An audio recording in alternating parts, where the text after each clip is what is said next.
2, 3. My name is Cristina de Guzman Montealegre. I was baptized last June 8, 1990. So, bale, 9 years akong baptized na. Ang missionaries na nag-convert sa akin ay sina Sister Fox at si Sister Juan. Yung isa, foreigner, yung isa sa rin nakatira. Ang trabaho ng aking ama ay barber. Isa barber. Nagkakat siya ng buhok ng mga tao. Ang nanay ko naman, she's a plain housewife. And she's a good mother. I want to be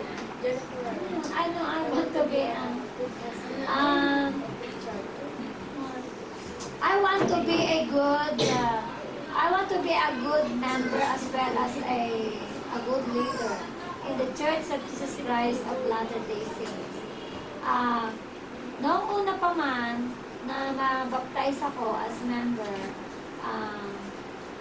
mayroon kaming business na masasabi ko na yung business namin ay nag-improve siya, nag-progress siya. And then, nung mabaptize ako, medyo nagkaroon ng financial shortages kami at ang negosyo namin ay bumagsak. Pero hindi ito naging dahilan para maging inactive ako sa church. Maski ako na walang trabaho noon, maski wala kaming income, diretso pa rin ako sa pag-attend ko ng Sunday services. Kasama ko yung mga anak ko maliliit pa nung si Jennifer, maliit pa siya noon halos sa primary siya noon na nag-grow. At yun nga, nagdire-diretso ako, hindi ito naging dahilan para ako maging inactive. And then, ayun nga, nagpalipat-lipat kami ng bahay namin. And then, nung mga panahon yun, nung wala akong income, wala akong trabaho, siyempre napakahirap pumunta ka sa Lemery, dahil dati akong young women president noon at naging seminary teacher din ako. At dumating yung point na pupunta ako ng Lemery, wala akong pamasahe. Pero I was very enthusiastic. Kasi even though na wala akong pera, hindi ako nahihiya magsabi sa mga ka-member ko, sa mga ka-sister ko na, pahingin naman ako ng konting pag-anuhan niyo ako para may transportation ako makarating. Hindi ako nahihiya sa kanila kasi itinuturing ko silang parang mga kapatid ko. At nag-enjoy ako sa aming samahan ng aking mga members ng simbahan. At masayang-masaya ako na ako ay naging member ng simbahan. Dito ko natagpuan yung tunay na pakikisalamuha sa tao. Dito ko natutuhan kung paano ako makipag-usap sa mga tao.